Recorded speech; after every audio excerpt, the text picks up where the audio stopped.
Welcome to TechCentral, welcome to our studio, and welcome to the Insight series, where we interview top executives in the technology industry.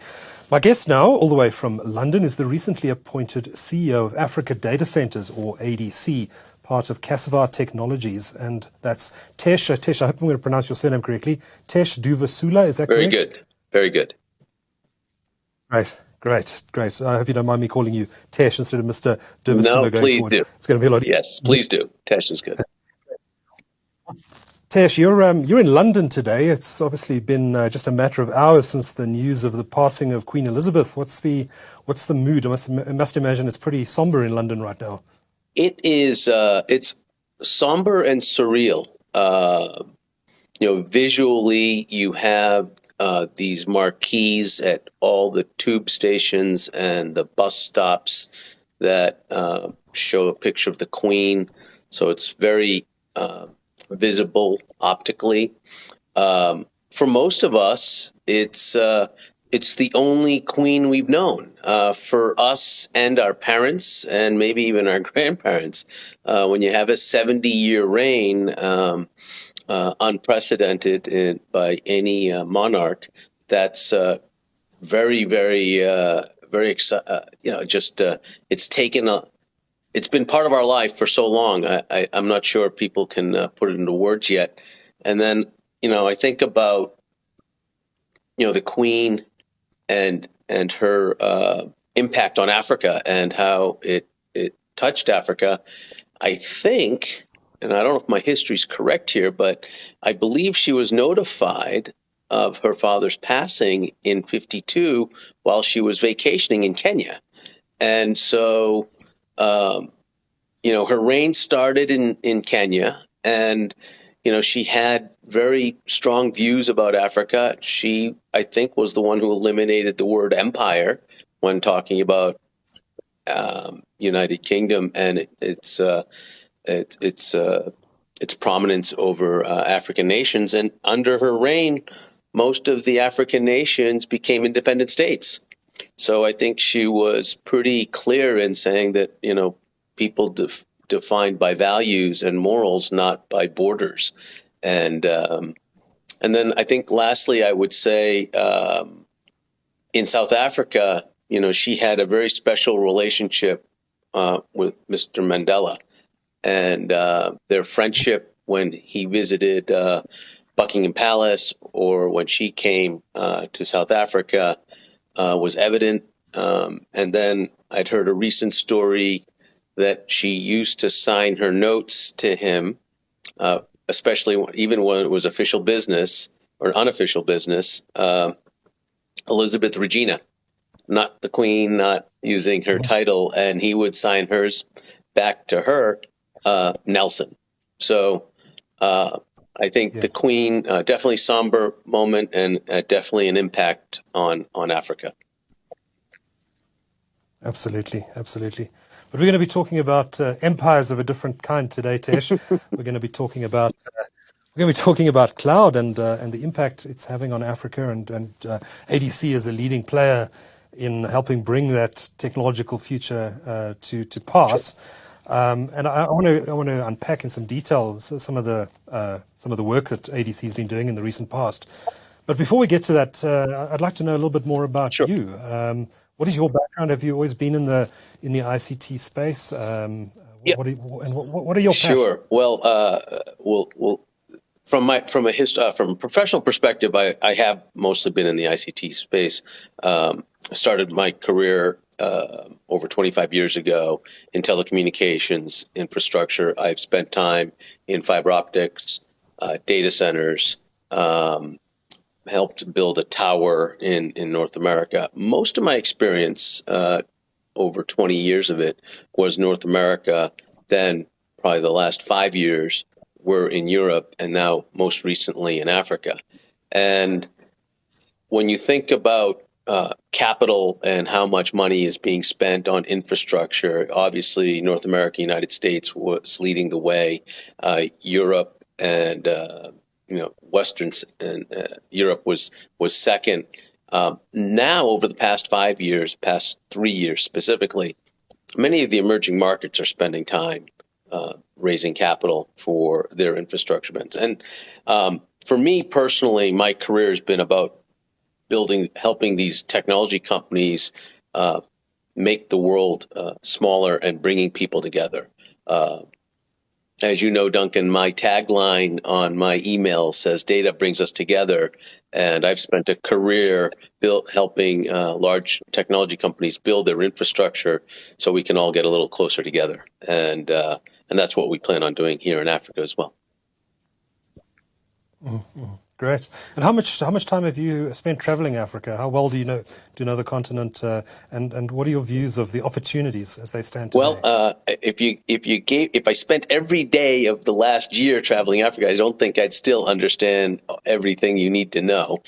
So I probably have somewhere between little less than 0.5% to 5% of what I need to know. So I'm growing every day, and it's been fantastic.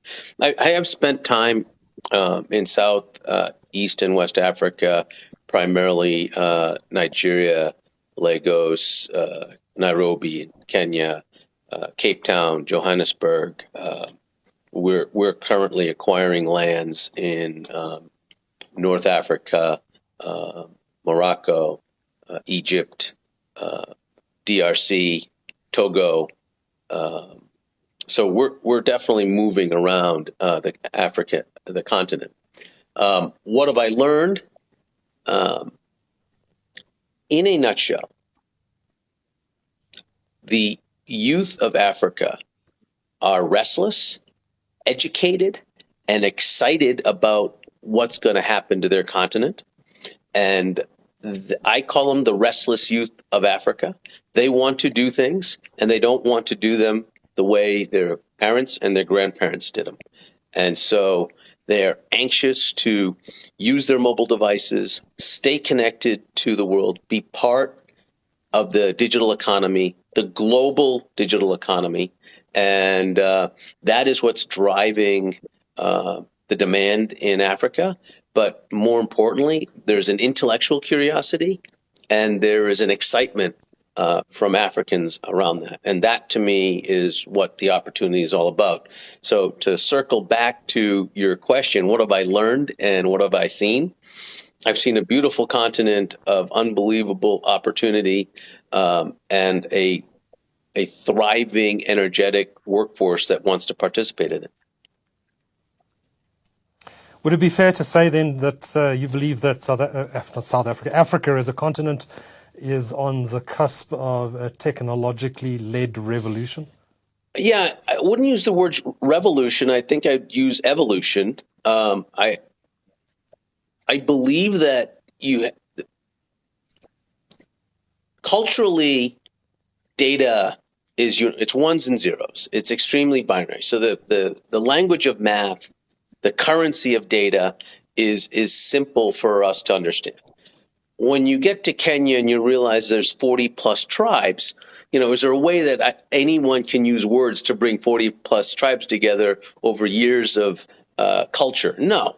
But if we're all using the same app and we all have the same device, we can. And I think that's the challenge. I think that what I'm seeing is the evolution is real. You're seeing some of the larger economies drive the first stage of it. So you would think that the examples like Cairo and Joburg are, leading the way. But I would tell you that the countries that have large populations are also coming up. That vector of population and which is creating demand is the next vector that we should look at, not just GDP. And Africa's got 50 cities with over 1 million people in it. And I think they'll have 10 or 12 cities in the next 3 years that will have over 10 million people in it. And they'll have a few that have over 20 million people in it. So when you think about that type of population growth, this cusp is happening fast, and the momentum is there for it to succeed. Now we just got to bring the capital and the execution to it. So I want to spend some time talking about some of the new frontier markets that you're expanding into, and you've mentioned some of those markets already. But let's talk a little bit about ADC first, for the benefit of people who perhaps don't know a lot about the company. You're part of Cassava Technologies. There was a big restructure of what used to be called the Liquid Telecommunications Group not long ago to form Cassava Technologies. Maybe just briefly spend a bit of time on what Cassava is, why it was created, and how ADC fits into that whole picture. So Cassava, as everyone knows, it's a household name because we all have cassava flour or root somewhere in our pantry, and I think that's basically the foundational element or the ethos of our company. It is uniquely African, and it's Pan-African, right? So the Cassava is a holding company, a technology holding company that has a digital infrastructure piece of it, and then has a services piece to it. The digital infrastructure piece has the fiber optic business, Liquid, the data center business, and then the renewable energy business, DPT. The services business has a fintech business and a wireless Wi-Fi type business. In the network business, we had cybersecurity, and we have cloud services. Okay, and so together, bringing these 5 companies together, you can see that you can touch everybody. And our mission is to leave no African behind. But each of us at the individual company level have to attack that mission with our own perspective. So for me at ADC, we're just over 200 employees. We contract with another 150 type employees, so call it roughly 350 to 400 employees across four regions or 4 operating areas, markets. We build data centers. We have roughly over close to 30 megawatts in production now. We're currently building another 30 megawatts, so we'll have about 60. We're operating in 4 jurisdictions, and our plans to expand into 6 more over the next 3 years. So we'll have 10. Our goal is to have 10 markets by the end of 2025. From Casablanca to Cape Town, and from Lagos to Nairobi, we'll have the continent covered, and that will make us the largest Pan-African connected data center fabric in Africa, which will then make it very attractive to large financial services, large healthcare services, large cloud companies to come and put their servers and applications in our infrastructure. So when we talk about ADC and we talk about Cassava, we're talking about, can we bring technology to the masses? Can we be Pan-African, and can we do it in an affordable manner? Great stuff. Now, we all know that building data centers of this sort of scale is a capital-intensive business. You have announced recently a capital raise, which, if I recall correctly, was done through Cassava Technologies. Is that right? Cassava. A lot of our capital markets activity happens through the group holding company, Cassava. Right. But the folks at ADC, myself, my CFO, were also obviously very much involved in these things. Okay. So how much money has ADC raised to date? And tell us a bit about this latest capital raise and what you're going to be able to do. Sure. So the DFC just put just under $100 million into us. That's the private equity arm of the World Bank. We have over $550 million committed for data centers. Probably on us. When we think about what we need to do, that's fully funded our plan for the next 5 years. So when I talk about getting to 10 markets in the next 3 years, that's all within that 550 million. You have a global supply chain challenge right now. So the requirement to have cash ready and available to pre-order equipment is very important. So having this cash and having these commitments allows us to keep on our plan, because you need to get in line, which means you need to have deposits ready for all these vendors. Only to wait anywhere from a year to 18 months to get equipment these days, but the process is still moving. And the one thing I've noticed across all of North America, Europe, and Africa is that the demand side is still very robust.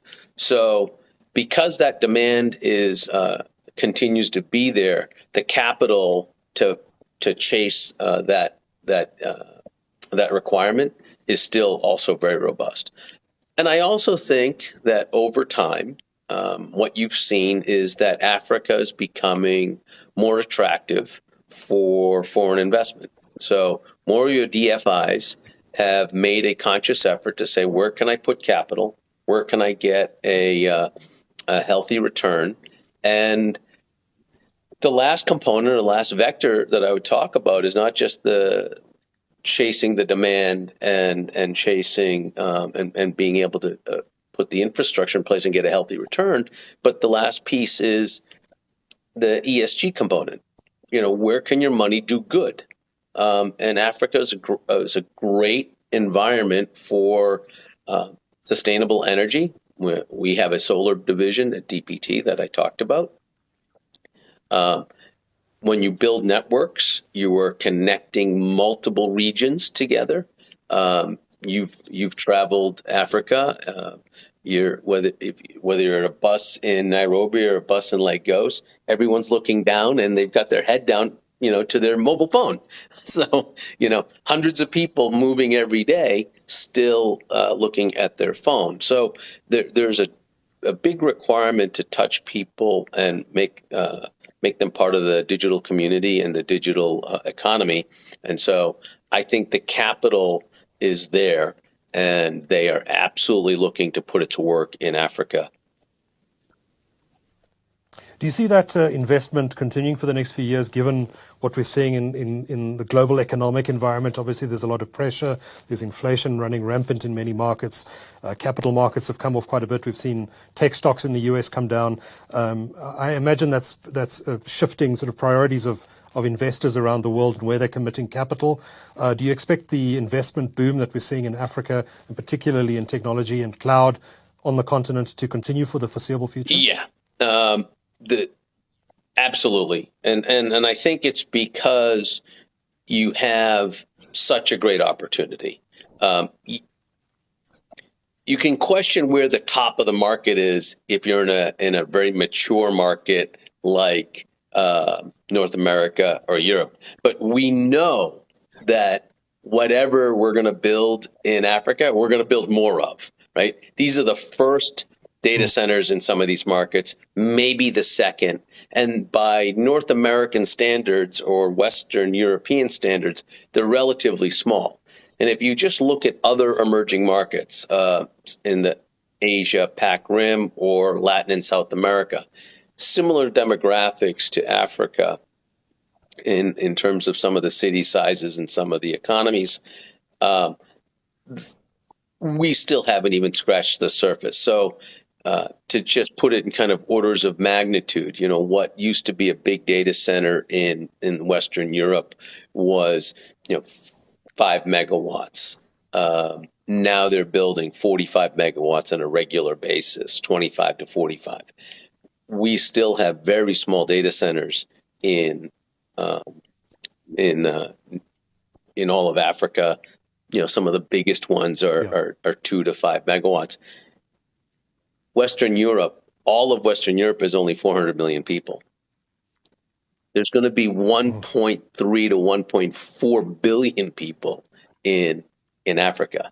So a 20 megawatt data center will definitely be consumed. So I don't think the risk of stranding capital or it not getting used properly is there right now. In fact, it's probably one of the safer places to put it.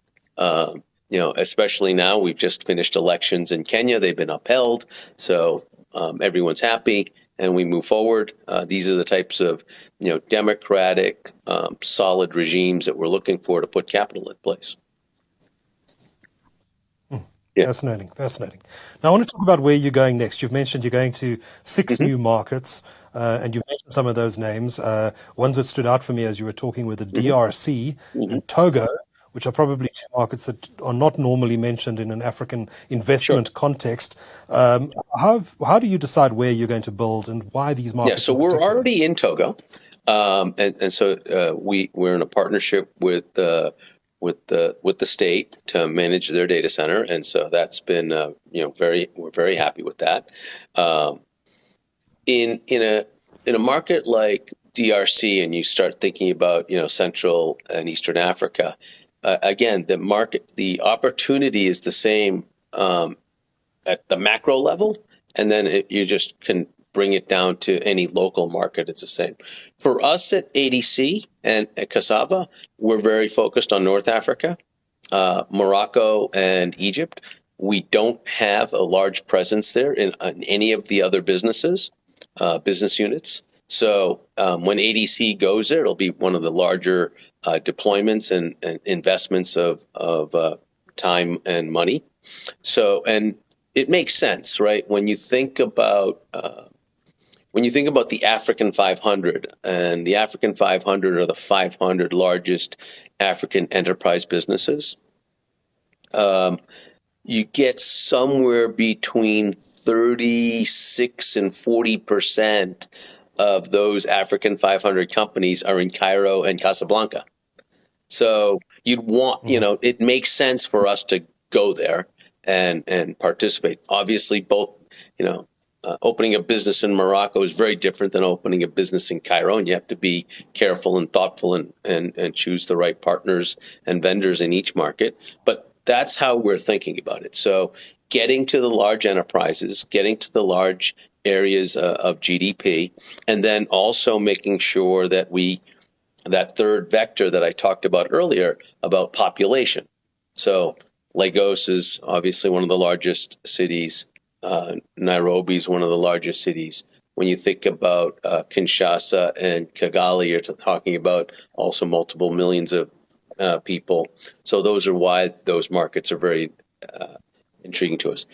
And the last part I'll make about the markets is you've got a large amount of capital, and this goes to your other question about capital coming into Africa.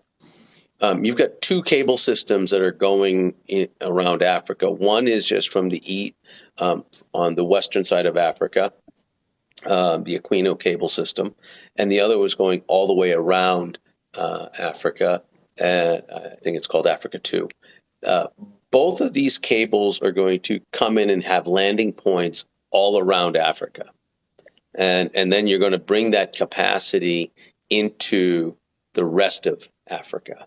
And that is going to continue to drive more investment in all three parts of the digital infrastructure space: fiber optics, data centers, and towers and wireless. So I think those are going to, get us to move a little bit faster. And as those cables come live, and they're all coming live slowly over the next 2 years, you're going to see even more investment. So do you invest as ADC where those cables are coming ashore specifically? I mean, is that the opportunity near the landing stations to offer services into those markets and into other neighboring territories? Or does that's one that is absolutely one strategy. It's not the only strategy. And a lot of us partner with others. So if you think about all the data center announcements that have happened across Africa, ADC's been at the forefront of many of them, but WIOC has got their open data center business. Main One was just acquired by Equinix. Terraco in South Africa was just acquired by Digital. There's companies like Raxio and Rax Center and their iColo. These are all small regional players that are also very active. And so, I might go to Mombasa. I might not go to Mombasa, but iColo may go to Mombasa. Someone else will go to Mombasa. But I've already got a big presence in Nairobi. So as we think about how we want to hit Lomé and Lagos and Dakar and go all the way around, you only have so much capital, right? So we can't go to all of them. So we have to pick and choose which ones we want to go to, and we're in the process of doing it. But like I said, I think Cape Town is a big part of what we do, and we want to make Casablanca a big part of what we do. Mm-hmm. Okay. Let's talk a bit about green energy, because it is a big topic and will continue to be a big topic. In fact, probably an even bigger topic going forward. And there's a lot of pressure already. We're seeing it on South African banks and banks or finance providers around the world not to lend to projects that are particularly dirty in terms of carbon emissions, etc. And we've seen some of the big South African banks already saying that they won't invest in new coal-fired power stations, for example. What's the sort of discussion that's happening in the data center market here in Africa, including from an investor perspective, from banks and other institutions that are lending to companies like ADC for the construction of these data center operations? What are some of the conversations that are happening there from an environmental perspective? So the environment is, one of the top three questions, and sustainability and renewable energy are one of the top three questions we talk about. The challenge we have in Africa is getting any power in some markets is very difficult, let alone is it renewable and green. So we've got a unique perspective on this. We own and are part of a group, Cassava, that has a renewable energy business in it and a solar energy business in it called DPT. And so we have a large commitment, a 10 megawatt commitment of solar energy in our Cape Town facility that we're working on with them. And we have a large hyperscale customer who also wants to help us bring that power in. And whatever we don't use, we're going to give back to the grid. Okay. Now, you're in Johannesburg, right? And so you understand the concept of load shedding or brownouts. There's no power right here as we speak, believe it or not.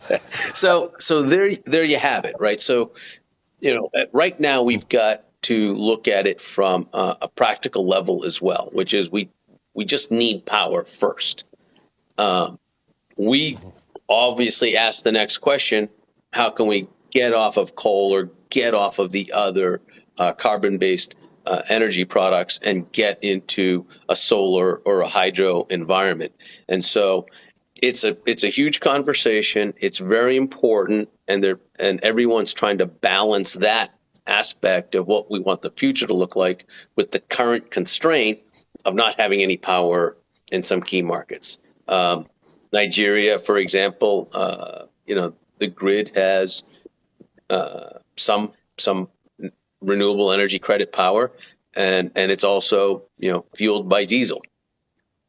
And so you're working on both hands over there to try to solve the problem. I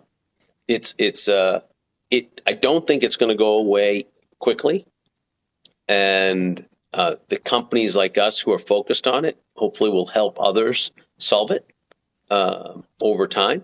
But it's still a major issue. It's so very difficult, I guess, then to try and be carbon neutral in a data center environment in the context of Africa. I think in terms of firm deadlines, like we have goals and they're very aspirational right now because we need so many other partners to help us get there, right? Like if the South African grid doesn't get more stable soon, it's going to be very difficult for any of us who partner with them to make any long-term claims till we have some sort of predictability. The good news is everyone's focused on it, and I think Duncan, that's my positive of all this is that everyone is very focused on it, and so. Yeah. Humans have proven that when we focus on something, we can usually solve the problem. And so hopefully we will, get, more reliable, more sustainable power, more available. Right now, availability is a bigger problem. So, Tesh, just on the energy crisis in Africa, or the shortage of energy across the continent, what do you think the solution is? Do we need a broad deregulation of energy markets across Africa? Does there need to be more competition? What's the solution to this? Yeah, and so I think, well, it's an interesting question, and I'm going to start globally. The answer is that we've had unbelievable demand in all markets, and the load shedding situation that you're seeing in South Africa, we have the same challenges trying to build data centers in North America and in Europe as well as Africa. There's just no energy out there. And why I say that is because those are all 3 or 4 different types of structured markets, some regulated, some unregulated, some heavy competition, some more less competition. So I think the real challenge is that demand so quickly outstrips supply, and the investment into production and distribution just has not been there. I don't know if it should all be deregulated and or should it all be, can we trust every state if we gave them, a couple of shillings to make sure that they put a certain amount towards, fortifying the power infrastructure. I'm not smart enough to figure out which will work best across all of Africa, but I will tell you that I'm optimistic that as we all work on this together, we'll solve the problem. For our markets in Cassava and ADC, we're going to continue to deploy DBTs, solar solutions in our markets, and we're going to try to bring as much solar power back to the data center, and then whatever we have left, we can give back to the grid and help the ecosystem of energy across Africa. But no, it is a very big concern, especially in the data center market. Before I let you go, Tesh, I just wanted to maybe get your views on some of the tech trends that are driving cloud adoption in Africa and driving demand for ADC facilities. And what are those tech trends, and are they different to what we're seeing in other markets around the world? I think some of them are different, and then others are very much the same. So, most economies are consumer driven, and the consumer is trying desperately to become part of, like I said, the digital economy and the global digital economy. And I think Africans, and young Africans especially, are they're way more sophisticated than 25 years ago, very educated and very intellectually stimulated around that. So all of your social media trends are going to continue to explode, and they're doing fine. But regionalized content is going to start taking a bigger driver. So Nigerian women want to see Nigerian movies and soap operas, and Kenyan women want to watch Kenyan content, and so that's going to continue to drive. But there's the more practical side that's also happening, and it's happening very fast. The average African, it would take 7 to 12 days to open a bank account. Now EcoBank and the big companies across Africa are making it so you can open an account in 1 day. Mm-hmm. How hugely empowering that is to people to be able to, be in their currency, be able to have it. So that then the second order effect. All right, so I've got my account. So now the fintech services are going to continue to drive, right? One of the largest drivers of fintech services is cross-border payments. So you're, working in South Africa, but your parents are back in Zimbabwe, right? The 2 different currencies, 2 different inflation rates, but that's a common occurrence. Fintech companies are now working on that, right? So they're standardizing for this. That's extremely valuable to families in Africa. So I think you see the traditional trends that are driving social media and social aspects of life, and then I think there's this new set of tech applications that are going to help practical uses for African families. And I think that's where, if you actually sit down and think about it, what's going to start driving even more consumption of data centers, wireless, and fiber optic. Mm-hmm. Tesh, it sounds like you're going to have a very, very busy few years ahead building out infrastructure across the continent. I wish you all the best of luck with that and all the fun you're going to have as well, I'm sure, Yes. building out these systems. Tesh Durvasula, have I said that correctly? Yes. Very good. Thank you. Thank you. Chief Executive of Africa Data Centers, ADC. Thank you so much for joining TechCentral today. Thank you, sir. Have a good day. Thank you so much.